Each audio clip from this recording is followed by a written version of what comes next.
1974 என்னுடைய குக்கிராம சிலுவம்பாளையத்திலே கிளைக்கழக செயலாளராக என்னுடைய பணியை துவக்கினேன். அப்பொழுது நான் ஈரோடு வாசவி கல்லூரியிலே படித்து வந்தேன். அந்த கல்லூரி காலத்திலே கூட பொன்மனச்செம்மல் புரட்சி தலைவர் எம்ஜிஆர் அவருடைய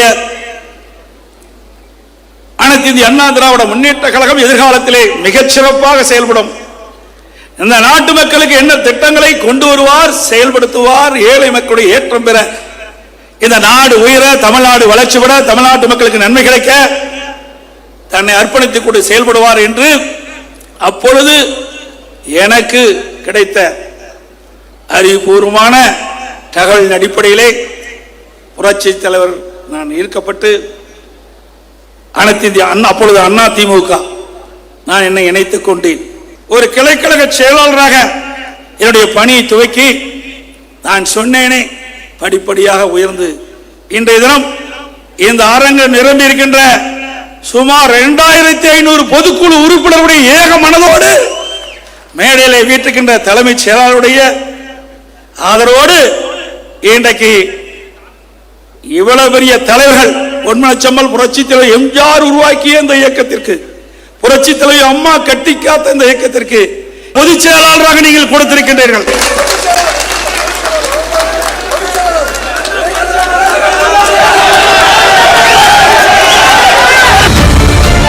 பொதுச் செயலாளர் அரசியல் கட்சிகளின் அதிகார பதவிகளுள் அதி முக்கியமான பதவி. சில கட்சிகளில் அதுதான் ஆகப்பெரிய பதவி. அந்த பதவியை தங்களுடைய உழைப்பால் எட்டி பிடித்தவர்களும் இருக்கிறார்கள். அந்த பதவியை அடுத்தவரிடமிருந்து தட்டி பறித்தவர்களும் இருக்கிறார்கள். காரணம், அந்த பதவிதான் ஆட்சி அதிகாரத்தில் நுழைவதற்கும் தீர்மானிப்பதற்குமான முதன்மை படி. பொதுவாக தமிழகத்தில் பொதுச் செயலாளர் என்றால் உங்களுக்கு யாரெல்லாம் நினைவுக்கு வருவார்கள்? திமுகவின் பொதுச் செயலாளராக இருந்த பேராசிரியர் அன்பழகன், அடுத்த அதிமுக பொதுச் செயலாளராக இருந்த ஜெயலலிதா, பிறகு அதிமுக பொதுச் செயலாளர் வைகோ, இவர்களை தாண்டியும் பலர் அந்த பதவியில் இருந்திருக்கிறார்கள், இப்போதும் இருக்கிறார்கள். குறிப்பாக திராவிட இயக்க அரசியலில் தான் பொதுச் செயலாளர் பதவி முக்கிய பேசுபொருளாக தொடர்ச்சியாக இருந்து வருகிறது. திராவிட இயக்க அரசியலில் பொதுச் செயலாளர் என்ற பதவி அதிமுக்கியமானது. பெரியார் உருவாக்கிய திராவிடர் கழகம் தொடங்கி அண்ணா உருவாக்கிய திமுக, எம்ஜிஆர் உருவாக்கிய அதிமுக, வைகோ உருவாக்கிய மதிமுக உள்ளிட்ட திராவிட இயக்க அரசியல் கட்சிகளில் பொதுச் செயலாளர் பதவி அதிகாரம் வாய்ந்தது. உண்மையில் திமுகவின் ஆகப்பெரிய பதவியாக பொதுச் செயலாளர் பதவியே ஆரம்ப காலத்தில் இருந்தது. அண்ணாதான் திமுகவின் பொதுச் செயலாளர். அண்ணாவின் மறைவிற்கு பிறகே அந்த அதிகார வரிசையில் மாற்றம் வந்தது. திமுகவுக்கு தலைவர் பதவி உருவாக்கப்பட்டது.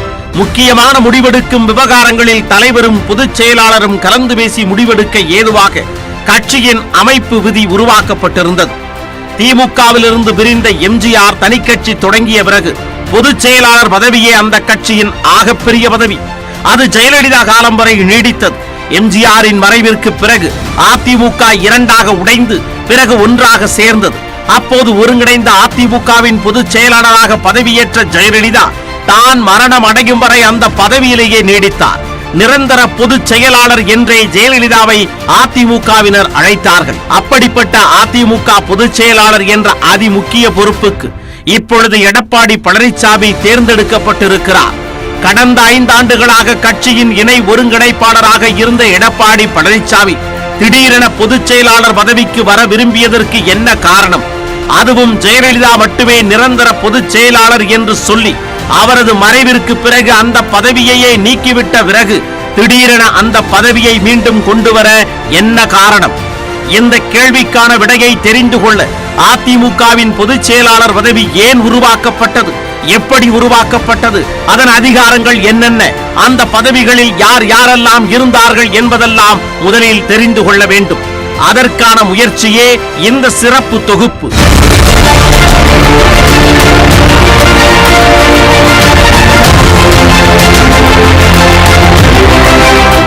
திமுகவிலிருந்து விரிந்து அதிமுக என்ற புதிய கட்சியை தொடங்கிய எம்ஜிஆர் ஆரம்ப காலங்களில் அந்த கட்சியை முன்னின்று வழி நடத்தினாரே தவிர அதன் தலைவராகவோ பொதுச் செயலாளராகவோ செயல்படவில்லை. 1972 ஆண்டில் அதிமுகவை தொடங்கிய எம்ஜிஆர் 2 ஆண்டுகள் கழித்தே அந்த கட்சிக்கான தலைமை பொறுப்பை உருவாக்கினார்.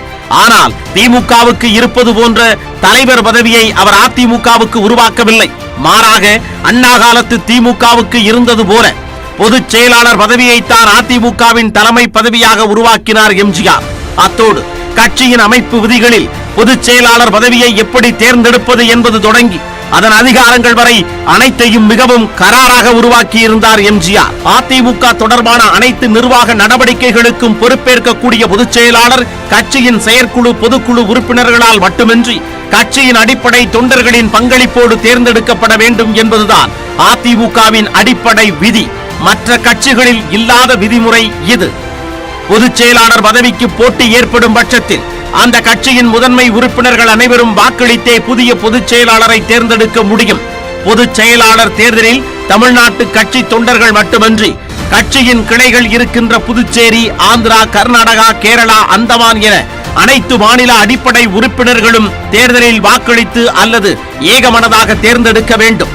பொதுச் செயலாளர் தேர்தலுக்கான கட்சியின் அமைப்பு விதிகள் வகுக்கப்பட்டிருந்த போது பெரும்பாலும் போட்டியின்றியே அதிமுக பொதுச் செயலாளர்கள் தேர்ந்தெடுக்கப்பட்டனர். எம்ஜிஆரும் அப்படித்தான் தேர்வானார். ஜெயலலிதாவும் அப்படித்தான் தேர்ந்தெடுக்கப்பட்டார். அதுபோல பொதுச் செயலாளருக்கான அதிகாரங்களையும் வலுவாக வகுத்திருந்தார் எம்ஜிஆர். கட்சியின் அடிப்படை உறுப்பினர்களால் தேர்ந்தெடுக்கப்படும் பொதுச் செயலாளர் கட்சியின் அடிப்படை உறுப்பினர்களில் இருந்து ஒன்று அல்லது அதற்கு மேற்பட்ட துணை பொதுச் செயலாளர்கள், பொருளாளர், தலைமை கழக செயலாளர்களை நிர்வாக வசதிக்கேற்ப நியமித்துக் கொள்ளலாம். கட்சியின் செயற்குழு பொதுக்குழுவை உருவாக்கும் அதிகாரம் பொதுச் செயலாளருக்கே உண்டு. அவற்றை கூட்டுகின்ற உரிமையும் அவருக்கே உண்டு. கட்சியின் துணை அமைப்புகளுக்கான நிர்வாகிகளை நியமிக்கும் அதிகாரம் பெற்ற பொதுச் செயலாளர் கட்சியின் பொதுக்குழு செயற்குழுவின் வழிகாட்டுதலோடு கட்சிக்கான கொள்கைகளை உருவாக்குவது, செயல் திட்டங்களை வகுப்பது ஆகியவற்றை மேற்கொள்ளலாம். பொதுச் செயலாளர் விரும்பினால் கட்சியின் நிர்வாக நடவடிக்கைகளை மேற்கொள்ள பிரத்யேக துணை செயலாளரை நியமிக்கலாம். அதுபோல இணை செயலாளர்கள், துணை செயலாளர்களையும் நியமித்துக் கொள்ளலாம். ஒருவேளை கட்சி நிர்வாக பதவிகளில் 1/3 இடம் பெண்களுக்கு கிடைக்கப்படாத பட்சத்தில் அதை ஈடு செய்யும் வகையில் குறிப்பிட்ட பொறுப்புகளில் பெண்களை நியமிக்கும் அதிகாரம் பொதுச் செயலாளருக்கு உண்டு. கட்சியின் ஒட்டுமொத்த வரவு செலவு கணக்கையும் நிர்வகிக்கும் அதிகாரம் பெற்றவர் பொதுச் செயலாளர். குறிப்பாக கட்சியின் தலைமை அலுவலகம் மட்டுமின்றி அதன் இதர அசையும் அசையா சொத்துக்களை நிர்வகிக்கும் அதிகாரமும் அவருக்கே. அந்த சொத்துக்கள் தொடர்பாக எழுகின்ற சட்ட ரீதியான சிக்கல்களை எதிர்கொள்ளும் போது கட்சியின் பிரதிநிதியாக செயல்பட்டு கட்சியின் சொத்துக்களை காப்பாற்றும் பொறுப்பும் அவருக்கே உண்டு. கட்சிக்கான பணத்தை எந்த ஒரு சட்டப்பூர்வ வங்கியிலும் பாதுகாப்பாக வைப்பதற்கும் அந்த பணத்தை எடுத்து கட்சி வளர்ச்சி பணிகளுக்கு பயன்படுத்துவதற்குமான அதிகாரம் பொதுச் செயலாளருக்கு உண்டு. முக்கியமாக கட்சியின் சொத்துக்களை மேற்குறிப்பிட்ட வங்கிகளில் அடகு வைத்து கடன் பெற்று அந்த பணத்தையும் கட்சி வளர்ச்சி பணிகளுக்கு பயன்படுத்தலாம். பொதுச் செயலாளரின் அனுமதியோடு இந்த விவகாரங்களை கட்சியின் பொருளாளரை செய்ய முடியும். கட்சியின் விதிமுறைகள், கொள்கை, கோட்பாடுகள் ஆகியவற்றுக்கு எதிராக செயல்படுவோர், கட்சி நலனுக்கு குந்தகம் விளைவிப்போர் மீது நடவடிக்கை எடுக்கும் அதிகாரம் பொதுச் செயலாளருக்கு உண்டு. ஒழுங்கு நடவடிக்கை விஷயத்தில் இறுதி முடிவு எடுக்கும் உச்சபட்ச அதிகாரம் பொதுச் செயலாளர் உடையது, அல்லது அவர் எடுப்பதுதான் இறுதி முடிவு. முக்கியத்துவம் வாய்ந்த அரசியல் மாற்றங்கள் நிகழும் போது கட்சியின் நிர்வாக குழுக்களை கூட்டுவதற்கு போதுமான கால அவகாசம் இல்லாத நிலையில் முடிவெடுக்கும் அதிகாரம் பொதுச் செயலாளருக்கு உண்டு. அந்த முடிவுக்கு அடுத்த பொதுக்குழுவில் ஒப்புதல் பெற்றுக் கொள்ளலாம். பொதுச் செயலாளர் விரும்பினால் கட்சி நிர்வாகிகளின் கருத்துக்களை கடிதம் வழியாகவும் பெறலாம். கட்சியின் உட்கட்சி தேர்தல்களை நடத்தும் அதிகாரமும் பொதுச் செயலாளருக்கே உண்டு. அதில் போட்டியிடுவதற்கு சில விதிமுறைகள் இருக்கின்றன. குறிப்பாக ஒழுங்கு நடவடிக்கைக்கு உள்ளானவர்கள் தேர்தலில் போட்டியிடுவதற்கு நிபந்தனைகள் இருக்கின்றன. ஆனால் அவற்றை தளர்த்திக் கொள்ளும் அதிகாரம் பொதுச் செயலாளருக்கு உண்டு. உட்கட்சி தேர்தலை தாண்டி சட்டமன்ற, நாடாளுமன்ற உட்கட்சி தேர்தல்களில் போட்டியிடும் வேட்பாளர்களை தேர்வு செய்வது ஆட்சி மன்ற குழுவுக்கு உண்டு. ஆனால் அவர்களுக்கு கட்சியின் இரட்டை இலை சின்னத்தை ஒதுக்கீடு செய்ய பொதுச் செயலாளரின் கையெழுத்து அவசியம். ஆட்சி மன்ற குழு கூடுவதற்கு கால அவகாசம் இல்லாத போது வேட்பாளர் தேர்வு விஷயத்தில் முடிவெடுக்கும் அதிகாரம் பொதுச் செயலாளருக்கு உண்டு. கட்சியின் ஒட்டுமொத்த நிர்வாகமும் பொதுச் செயலாளரின் அதிகாரத்திற்கு உட்பட்டவை. ஒருவேளை அது விஷயமாக பொதுச் செயலாளரை எதிர்த்து ஒருவர் நீதிமன்ற நடவடிக்கைக்கு செல்லும் பட்சத்தில் உடனடியாக அவர் தனது அடிப்படை உறுப்பினர் பதவியை இழந்து விடுவார். கட்சியின் நிர்வாக குழு உறுப்பினர்கள் மீது நம்பிக்கையில்லா தீர்மானம் கொண்டு வர முடியும். ஆனால் அது பொதுச் செயலாளர் பதவிக்கும் பொருந்துமா என்பது கட்சியின் விதிமுறைகளில் தெளிவாக குறிப்பிடப்படவில்லை. கட்சியின் பொதுச் செயலாளர் பதவி காலியாக இருக்கும் பட்சத்தில் புதிய பொதுச் செயலாளர் தேர்ந்தெடுக்கப்படும் வரை முந்தைய பொதுச் செயலாளரால் நியமிக்கப்பட்ட செயற்குழு, பொதுக்குழு, ஆட்சி மன்ற குழு உள்ளிட்ட நிர்வாக குழுவினர் கட்சியை வழிநடத்தும் வகையில் அதிமுகவின் அமைப்பு விதிகள் உருவாக்கப்பட்டிருந்தன. அப்படியான அமைப்பு விதிகளின்படிதான் அதிமுகவின் முதல் பொதுச் செயலாளராக 1974 ஆண்டில் எம்ஜிஆர் தேர்ந்தெடுக்கப்பட்டார். அதிமுக ஆட்சியை பிடித்து முதலமைச்சர் பதவியில் அமரும் வரை அதிமுகவின் பொதுச் செயலாளர் பதவி எம்ஜிஆர் வசமே இருந்தது. அதன் பிறகு பொதுச் செயலாளர் பதவியிலிருந்து விலக தயாரானார் எம்ஜிஆர். அந்த முடிவு கட்சிக்குள் இருந்த பலருக்கும் ஆச்சரியத்தையும் அதிர்ச்சியையும் கொடுத்தது. அதிமுகவின் சர்வ அதிகாரங்களும் நிரம்பிய பொதுச் செயலாளர் பதவியிலிருந்து எம்ஜிஆர் விலகுவது சரியா? ஆட்சி அதிகாரம் வந்துவிட்டதால் கட்சி அதிகாரத்தை எம்ஜிஆர் கைவிடலாமா என்பன போன்ற கேள்விகள் எழுந்தன. ஆனால் திமுகவின் பொதுச் செயலாளராக இருந்த அண்ணா எப்படி நாவலர் நெடுஞ்செழியனுக்கு அந்த பதவியை கொடுத்தாரோ அப்படி தன்னிடமிருந்த அதிமுக பொதுச் செயலாளர் பதவியை நாவலர் நெடுஞ்செழியனுக்கு கொடுப்பதாக சொல்லிவிட்டார் எம்ஜிஆர். இந்த இடத்தில் அண்ணா எடுத்த முடிவுக்கும் எம்ஜிஆர் எடுத்த முடிவுக்கும் ஒரு முக்கியமான வேறுபாடு இருக்கிறது. அண்ணா தனது பொதுச் செயலாளர் பதவியை நெடுஞ்செழியனிடம் கொடுத்த போது திமுகவின் அமைப்பு விதிகள் அத்தனை கராராக இருந்திருக்கவில்லை. ஆனால் எம்ஜிஆர் தனது பதவியை நெடுஞ்செழியனிடம் கொடுத்த போது அதிமுக அமைப்பு விதிகள் எம்ஜிஆருக்கு சாதகமாக இருந்தன. இந்த பின்னணியில் எம்ஜிஆருக்கு அடுத்தபடியாக அதிமுகவின் இரண்டாவது பொதுச் செயலாளர் பதவிக்கு தேர்ந்தெடுக்கப்பட்ட நாவலர் நெடுஞ்செழியன் 1977 ஆண்டு முதல் 1980 ஆண்டு வரை சற்றேறக்குறைய 3 ஆண்டுகளுக்கு அதிமுகவின் பொதுச் செயலாளர் பதவியில் நீடித்தார். பிறகு நெடுஞ்செழியனுக்கு பதிலாக வேறொருவரை பொதுச் செயலாளராக்க விரும்பினார் எம்ஜிஆர். அப்போது அவரது தேர்வு அதிமுக மூத்த தலைவர்களுள் ஒருவரான பாவு சண்முகம். அதிமுக மூத்த தலைவர்களுள் ஒருவரான பாவு சண்முகம் அடிப்படையில் அண்ணா காலத்திலிருந்து அரசியலில் இருப்பவர். எம்ஜிஆரின் நம்பிக்கைக்கு பாத்திரமானவர். அவரை அதிமுகவின் அடுத்த பொதுச் செயலாளராக கொண்டு வர முடிவு செய்தார் முதலமைச்சர் எம்ஜிஆர். அதன்படி 1980 ஆண்டில் அதிமுக பொதுச் செயலாளராக தேர்ந்தெடுக்கப்பட்ட பாவு சண்முகம் அதன் பிறகு அதிமுகவின் அரசியல் பயண வரலாற்றின் அதிமுக்கியமான 6 ஆண்டுகளில் பாவு சண்முகம்தான் அதிமுகவின் பொதுச் செயலாளர். முதலமைச்சர் எம்ஜிஆர் உடல்நிலை பாதிக்கப்பட்டு அமெரிக்காவில் சிகிச்சை எடுத்து வந்த காலகட்டத்தில் அதிமுக கடுமையான குழப்பத்தில் இருந்தது. ஆரம்பி, ஜெயலலிதா என்று பலரும் பல பிரிவுகளாக பிரிந்து நின்றதால் ஏற்பட்ட குழப்பங்களில் அதிமுக சிக்கி தவித்த போது அதிமுக பொதுச் செயலாளராக இருந்தவர் பாவு சண்முகம்தான். பிறகு தேர்தலில் வெற்றி பெற்று மீண்டும் முதலமைச்சரான எம்ஜிஆர் அதிமுக பொதுச் செயலாளராக இருந்த பாவு சண்முகத்திற்கு பதிலாக மற்றொரு மூத்த தலைவர்களுள் ஒருவரான ராகவானந்தத்தை பொதுச் செயலாளராக்க முடிவெடுத்தார். அதனைத் தொடர்ந்து 1985 ஆண்டில் அதிமுகவின் 4வது பொதுச் செயலாளராக ராகவானந்தம் தேர்ந்தெடுக்கப்பட்டார். பொதுவாக அதிமுகவின் பொதுச் செயலாளர் பொறுப்புக்கு தேர்ந்தெடுக்கப்படுபவர் குறைந்தபட்சம் 3 ஆண்டுகள் பதவி வகிப்பது அப்போதைய வழக்கம். முதலில் எம்ஜிஆர் பொதுச் செயலாளரான போதும் 3 ஆண்டுகளுக்கு அந்த பதவியில் இருந்தார். பிறகு நெடுஞ்செழியனும் 3 ஆண்டுகளுக்கு பொதுச் செயலாளராக இருந்தார். அதன் பிறகு வந்த பாவு சண்முகம் சுமார் 6 ஆண்டுகள் பொதுச் செயலாளராக தொடர்ந்தார். ஆனால் ராகவானந்தத்தின் பொதுச் செயலாளர் பதவி சுமார் ஓராண்டுக்கு மட்டுமே தொடர்ந்தது. அப்போது புதிய முடிவு ஒன்றை எடுத்து அனைவரையும் ஆச்சரியத்தில் ஆழ்த்தினார் எம்ஜிஆர். ஆம், அதிமுகவின் பொதுச் செயலாளர் பதவியை மீண்டும் ஏற்றுக்கொள்ள தயாரானார் எம்ஜிஆர். எப்படி பொதுச் செயலாளர் பதவியை நெடுஞ்செழியனுக்கு தந்தபோது அண்ணாவை உதாரணம் காட்டினாரோ அதுபோலவே பொதுச் செயலாளர் பதவியை மீண்டும் ஏற்றுக்கொள்வதற்கு அண்ணாவையே உதாரணம் காட்டினார் எம்ஜிஆர். தம்பி வா, தலைமையேற்கவா என்று சொல்லி நெடுஞ்செழியனை பொதுச் செயலாளராக்கிய அண்ணா பின்னாளில் மீண்டும் திமுகவின் பொதுச் செயலாளர் பொறுப்பை தம்பசம் எடுத்துக் கொண்டார். அதுபோல நெடுஞ்செழியனையும் பாவு சண்முகத்தையும் ராகவானந்தத்தையும் பொதுச் செயலாளர் பதவியில் வெவ்வேறு காலகட்டங்களில் கொண்டு வந்த எம்ஜிஆர் 1987 ஆண்டில் மீண்டும் அதிமுகவின் பொதுச் செயலாளர் பதவியை ஏற்றுக்கொண்டு அதிமுக பொதுச் செயலாளராகவே மரணமடைந்தார்.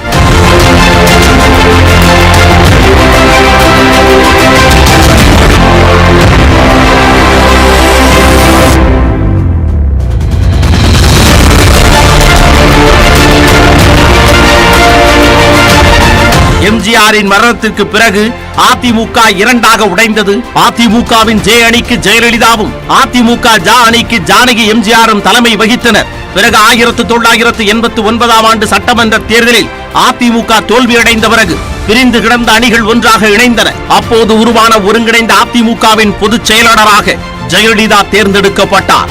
அதன் மூலம் அதிமுகவின் பொதுச் செயலாளர் பதவியை ஏற்றுக்கொண்ட 5வது நபர் என்ற பெருமை ஜெயலலிதாவுக்கு கிடைத்தது. அப்போது பொதுச் செயலாளர் பதவியை ஏற்ற ஜெயலலிதா தான் மரணம் அடையும் வரை சுமார் 27 ஆண்டுகளுக்கு அந்த பதவியிலேயே நிரந்தரமாக இருந்தார். இடைப்பட்ட காலங்களில் தேர்தல் ஆணையத்தின் விதிகளுக்கு ஏற்ப அதிமுக உட்கட்சி தேர்தல்கள் நடத்தப்படும். அப்போது பொதுச் செயலாளர் தேர்தலும் சம்பிரதாயமாக கருதி நடத்தப்படுவது உண்டு. அந்த சமயங்களில் எல்லாம் அதிமுக பொதுச் செயலாளர் பதவிக்கு ஜெயலலிதா பெயரில் ஏராளமான விருப்ப மனுக்கள் தொண்டர்களாலும் நிர்வாகிகளாலும் தாக்கல் செய்யப்பட்டு போட்டியின்றி பொதுச் செயலாளராக தேர்ந்தெடுக்கப்படுவார் ஜெயலலிதா. ஜெயலலிதாவின் மரணத்திற்கு பிறகு அவர் வகித்து வந்த பொதுச் செயலாளர் பதவிக்கு யாரை கொண்டு வருவது என்ற கேள்வி எழுந்தது. அப்போது அதிமுகவின் மூத்த நிர்வாகிகள், முன்னணி தலைவர்கள், அமைச்சர்கள் எல்லோரும் ஒன்று கூடி அதிமுகவின் பொதுச் செயலாளர் பதவியை சசிகலா ஏற்க வேண்டும் என்று வலியுறுத்தினர். அதிமுக அமைப்பு விதிகளின்படி கட்சியின் பொதுச் செயலாளரை யாரும் நியமிக்க முடியாது. அடிப்படை தொண்டர்கள் வாக்களித்தே பொதுச் செயலாளரை தேர்வு செய்ய முடியும்.